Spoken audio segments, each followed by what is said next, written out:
जो शख्स नेताओं पर फिक्रे कसा करता था, वो शख्स अब खुद नेता बन गया है। पटना के चुनाव मैदान में वो कूद चुका है और गली गली घूमकर वोट मांग रहा है।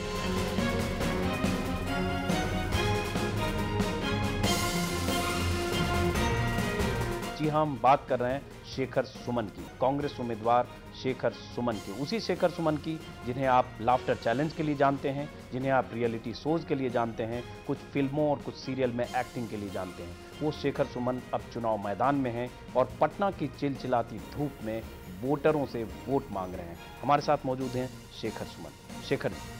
शेखर जी, दुनिया जानती थी उस शेखर सुमन को जो लोगों को हंसाता था, चाहे लाफ्टर चैलेंज में, चाहे पोल खोल में, या नेताओं की खिंचाई करता था, तरह तरह की किस्से कहानियां सुनाता था, नेताओं पे वन लाइनर सुनाता था। आज आप कंप्लीट नेता लग रहे हैं, नेता के ड्रेस में। बहुत बदलाव आ गया आप में। हर किसी की जिंदगी में बदलाव आता है। मेरे ख्याल से परिवर्तन का दूसरा नाम जिंदगी है। बहुत लोगों के बारे में कहते कहते एक दिन आप अनायास उसका हिस्सा बन जाते हैं, ये पता नहीं चलता। मैं समझता हूँ अभिनेता के रूप में मैंने बहुत सारी भूमिकाएं फिल्मों में निभाई और बहुत सारी भूमिकाएं मैंने टेलीविज़न में निभाई, लेकिन ये मेरी ज़िंदगी का सबसे अहम, सबसे बड़ा, सबसे महत्वपूर्ण और सबसे सच्चा रोल है, जिसे मुझे बगैर किसी स्क्रिप्ट के निभाना है। लेकिन आपका अगर देखें तो राजनीतिक अतीत नहीं रहा है कि कोई लंबे समय तक राजनीति से कोई वास्ता रहा है, राजनीति में अचानक आप राजनीति में आए। हालांकि आज आप नेता की तरह दिख रहे हैं, आपने गले में कांग्रेसी ये अंगूछा भी डाल रखा है और कंप्लीट एक नेता का पोस्चर। ये अचानक एक शेखर सुमन का पूरा ट्रांसफॉर्मेशन हो गया एक नेता के रूप में 20-25 जब दिन हम में। मंदिर में जाते हैं तो सूट पहन के नहीं जाते। अक्सर हम मंदिर में जाने की जो प्रथा है परंपरागत, हम फिर टीका लगाते हैं और कुर्ता पजामा पहनते हैं, हाथ जोड़ के जाते हैं। तो जहाँ की जो जैसी जो परंपरा है फिर वैसे वहाँ उसी को मानना जिंदगी का दूसरा नाम है। राजनीति में कुल जमा अभी कितना करियर कितने दिन का मानते हैं? शायद 3 हफ्ते। कम 13 हुए? तारीख से शुरुआत हुई थी, आज 28 है अगर मैं गलत नहीं हूं तो 2 हफ्ते। तो 2 हफ्ते का कुल जमा कैरियर है फील्ड में। उसके पहले 2-3 दिन पहले जब बातचीत हुई होगी या कुछ कांग्रेस से बात हो रही होगी कि टिकट लेना है, लड़ना है या नहीं लड़ना है, तो 15-17 दिन का कुल जमा राजनीतिक कैरियर है। इस 15 या 17 दिन में क्या तजुर्बा हुआ राजनीति में आपको? 1500 साल का। क्या ऐसा लगता है कि जब मैं यहाँ आया तो राजनीति का र मुझे नहीं मालूम था, राजनीति क्या होती है, क्योंकि राजनीति में मेरी रुचि नहीं थी। क्योंकि राजनीति का जो अर्थ हमेशा जो हमें सिखाया गया है वो है कूटनीति। राजनीति का मतलब जो राज करे और अपने अनीतियों से और बुरी नीतियों से जो लोगों पर राज करे। लेकिन यहाँ आने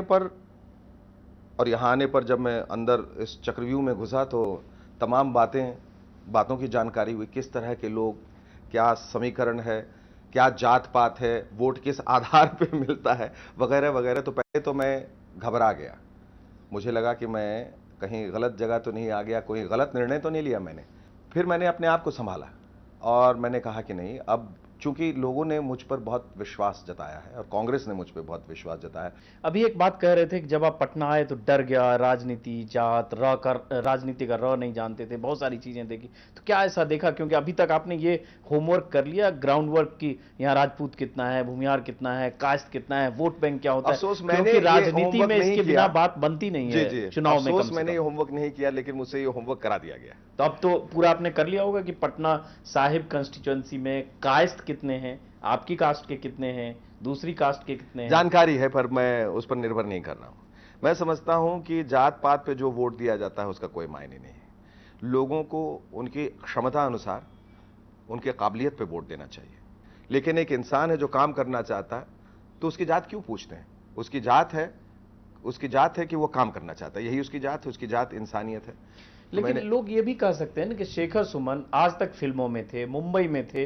अगर देखें तो पटना में ठीक है उनके माँ पिताजी रहते हैं, बट एक करीबी रिश्ता इंसानियत का या लोगों से मिलने जुलने का या सियासी रिश्ता या सामाजिक रिश्ता बहुत शायद नहीं रहा। तो अचानक कैसे काम करने आएंगे अगर शेखर सुमन जीत भी जाएंगे? क्योंकि मैं यहीं पला बड़ा हूं, मेरी जड़ें यहीं पर हैं। चाहे पहरावा हो, चाहे खाना हो, चाहे भाषा हो, और अपने कार्यक्रम के लेकिन शेखर सुमन को पटना के लोगों ने तब जाना जब शेखर सुमन मुंबई में अपनी एक पहचान बना चुके थे। अच्छा, ये लड़का पटना का है, तब पता चला कि ये पटना का है। जी, और मैंने कहा कि मैं पटना का हूं, मैंने कहा कि मैं बिहारी हूं, मैंने अपने कार्यक्रम में बिहारी भाषा का इस्तेमाल किया और बिहारी लोगों के बारे में बातें की, तब जाके पता चला कि इनको पटना का है। तो रिश्ता तो दिल से होता है। और आते मैंने ये भी कहा कि पनाहों में जो आया हूं तो वार क्या करना, और दिल जो हार आया हूं तो अधिकार क्या करना, और जिंदगी का मजा डूबने की कश्मकश में है, जो अगर मालूम हो गहराई तो दरिया पार क्या करना। तो गहराई अभी तक कुछ पता चली है कि नहीं? वही मैं गहराई पता दरिया पार करना बहुत आसान नहीं है। हाँ, आसान तो कुछ भी नहीं है दुनिया में। आसान ये साक्षात्कार जो हो रहा है वो भी नहीं है, आसान खुद से बात करना भी नहीं है, आसान अपने आप को पहचानना भी नहीं है। ये एक प्रोसेस ऑफ लाइफ है जो निरंतर चलती रहती है। आदमी अपना अक्स ढूंढते रहता है, अपनी पहचान ढूंढते रहता है, और कहीं ना कहीं उसे लगता है कि अपने लिए बहुत जी लिए। और एक वक्त आता है जब आप ये सोचते हैं कि मैं ना भी जीऊं तो करने वाले तो लोग हैं पड़े हुए, उनको करने दो। लेकिन अगर सब लोग ऐसा सोचने लगे तो फिर इस देश का उद्धार कैसे होगा? एक सवाल, आपने अभी बिहार की बात की कि अपने बिहार से अपने को जोड़े रखा, या बिहारी भाषा में बात की, या बिहारी तमीज तहजीब सब, लेकिन एक दूसरे बिहारी बाबू हैं जो जिनका आपसे मुकाबला है, शत्रुघ्न सिन्हा। वो कहते हैं असली बिहारी बाबू मैं हूं। ये तो बाद में आए हैं, ये पता नहीं कहां के बिहारी। बाद में आने वाला नकली हो जाता है और जो पहले आता है असली हो जाता है। ये तो बाद में तो कौन बिहारी बाबू है, शत्रुघ्न सिन्हा या शेखर सुमन? सभी बिहारी बाबू। बिहार में जो जन्मा है, जो बिहार की मिट्टी से पैदा हुआ है, आम के पेड़ में जितने भी आम लगेंगे वो सब आम ही होंगे ना। एक आम बाद में फलता है, एक पहले आ जाता है, तो क्या बाद वाला केला हो जाता है? तो यही बात है, जो जिससे जन्मा है तो वो तो वही रहेगा। तो बिहार से जन्मा हर शख्स बिहारी बाबू है। लेकिन अगर कोई कहेगा कि बिहारी बाबू कौन, तो नाम जेहन में तुरंत शत्रुघ्न सिन्हा का आता है कि बिहारी बाबू मतलब शत्रुघ्न सिन्हा। उनको आप कैसे उनकी जो ये है बिहारी बाबू होने का अभिमान या गर्व जिससे वो बात करते हैं, उसको आप कैसे तोड़ेंगे? उसको जनता तोड़ेगी, जनता पहचानेगी, जनता देख रही है। जनता ने देखा है कि बिहारी बाबू ने बिहारियों के लिए कितना किया, क्या किया। जनता में आक्रोश है, नाराजगी है, और ये पता नहीं ताज किसने पहनाया। कभी कभी खुद की भी ताजपोशी की जाती है। मैं अगर बैठे बैठे यहाँ को खुद को बोलूं मैं बिहारी शहंशाह हूं, मैं बिहारी बादशाह हूं, तो आपकी पहचान तो आपके काम की वजह से बनती है। और अगर लोग जो हैं अगर उनसे नाराज हैं, जिन्होंने कहा कि राष्ट्र से बड़ा महाराष्ट्र, तो बिहार क्यों नहीं कहा अगर बिहारी बाबू कि राष्ट्र से बड़ा बिहार? वो केंद्र में स्वास्थ्य मंत्री रहे, लेकिन यहाँ कोई भी अस्पताल नहीं खुला, लोगों को इलाज के लिए हमेशा बाहर जाते रहना पड़ा। कभी कोई सवाल नहीं किया पटना के लिए। लोग कहते हैं कि ग्रास रूट पे काम नहीं किया, और ये मैं बार बार कहता आ रहा हूं कि अगर आप 20 साल से ग्रास रूट में काम करते रहे और ग्रास पे ही रहे और रूट पे नहीं गए, तो फिर ग्रास रूट पे रहने का क्या फायदा? ये किसके लिए कह रहे हैं आप, शत्रुघ्न सिन्हा के लिए? जो लोग ये दावा करते हैं कि हम लोग ग्रास रूट पॉलिटिशियन है, अच्छाई का सफर तो कहीं से भी शुरू हो सकता है। नहीं, अगर नाम लेके कहें तो कुछ बात समझ में आए, समझ में नहीं आया कि आपका किसके लिए रहे हैं। नहीं, मैं जान रहा हूं कि आप ये सुनना चाह रहे हैं। हाँ, अगर शत्रुघ्न सिन्हा ने यह कहा कि मैं ग्रास रूट में काम कर चुका हूं, पुराने 20-25 साल से राजनीति में हूं। हालांकि राजनीति मुझे पहला सबक यही सिखाता कि जो आप जानना चाह रहे हैं वो मैं नहीं कहता, लेकिन ये बात तो खुलेआम चर्चा में है, तो इसको छिपाना भी शायद गलत होगा।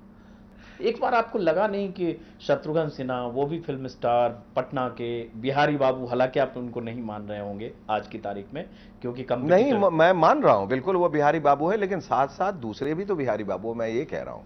तो ये बिहारी बाबू का जो आज वो बिहारी है, बाबू छोड़िए, बाबू लोगों को लगाने। अच्छा चलिए, एक बिहारी शत्रुघ्न सिन्हा, एक शेखर सुमन। आपको एक बार कभी लगा कि शत्रुघ्न सिन्हा अगर मैदान में, चलो एक स्टार हैं, कम से कम अपनी बिरादरी के उनके पीछे न जाएं या उनके ये शुरुआत तो उन्होंने की थी सर। 1989 में जब राजेश खन्ना के खिलाफ लड़े थे, तो अगर वो अनैतिक नहीं है तो ये भी नहीं होना चाहिए, क्योंकि यहां तो सिद्धांतों की लड़ाई है, व्यक्तित्व की लड़ाई तो है ही नहीं।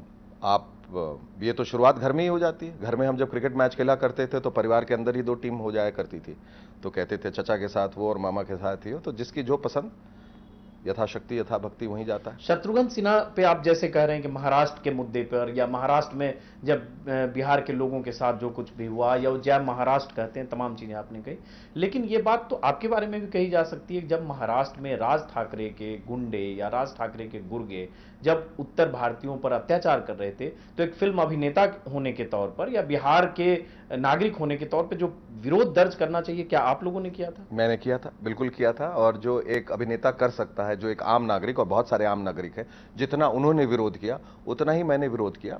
नेताओं पर तरह तरह के वन लाइनर सुनाने वाले शेखर सुमन, बात बात पर नेताओं की खिंचाई करने वाले शेखर सुमन आज खुद नेता बन गए हैं। जिस तरह की वो बातें कर रहे हैं, लगता नहीं कि वो 7-8 दिन या 10 दिन पहले या 20 दिन पहले राजनीति में आए हैं। बहुत कुछ सीख गए हैं शेखर सुमन। बहुत जल्दी हम बात करेंगे ब्रेक के बाद कुछ और सवालों के साथ, जब वापस लौटेंगे।